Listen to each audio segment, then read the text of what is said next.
Hi, I'm Diana Kokoska, and we are here with Power Up with Maps. And Paul has joined us today. You are a great regional director, and we're so happy that you are part of our company. And he's going to be giving us some advice on this Power Hour and how you can capitalize on it. So, Paul, talk to us about Power Hour and what they should be doing. It's absolutely a phenomenal opportunity for everybody, for our whole company to get very, very active with recruiting for team leaders and operating partners and for prospecting for agents. One of the most important things that we can do nationwide as a group in this time. Absolutely. I think it's going to help us overtake the rest of the real estate industry. What do you think? Absolutely. No question about it. We're the one company that's really focused on this, and this is the one thing that's going to make a huge difference. So how do we get our people motivated to pick up that phone right now and go for 1 hour? Well, I think one of the things that we have to do is really redefine failure. And redefine failure by failing to act. So if you don't pick up the phone and make the call, then that's the failure. And one thing I often ask is, what's the worst thing that can happen to you during the Power Hour?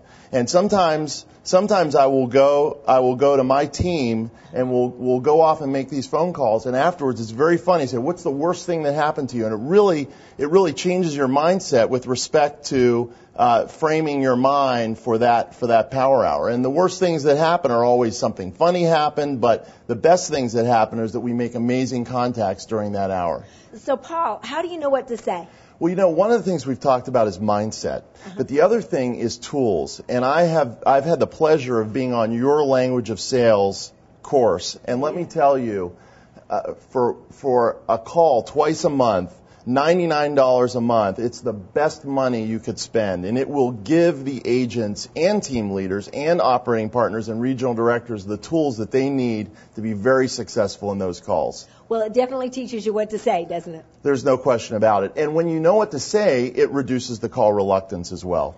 Absolutely.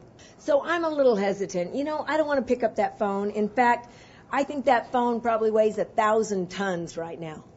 It always weighs 1,000 tons the first time you pick it up. So I think one of the important points is once you start, stay with it. And then it's a little bit like, even if you don't get the result you want to get back up off the ground, right back on the horse and keep going. And it's amazing the experiences that we've had with our team leaders, getting them motivated in just a half hour, making 4 or 5 appointments, doing better than we ever thought they would before. It's kind of a discipline, and Jim Rohn says to us that the pain of discipline weighs ounces while the pain of regret weighs tons. So we're talking about a discipline of just picking up the phone and making the calls. Absolutely, and that's what I mean by redefining failure. If you really look at it that way, and that's a great quote, exactly what I'm thinking. And if we can get everybody into action, and also as heavy as the phone is on day 1, it gets lighter on day 2 and lighter on day 3, and you really turn it into a game and have a lot of fun with this, and we can create amazing productivity.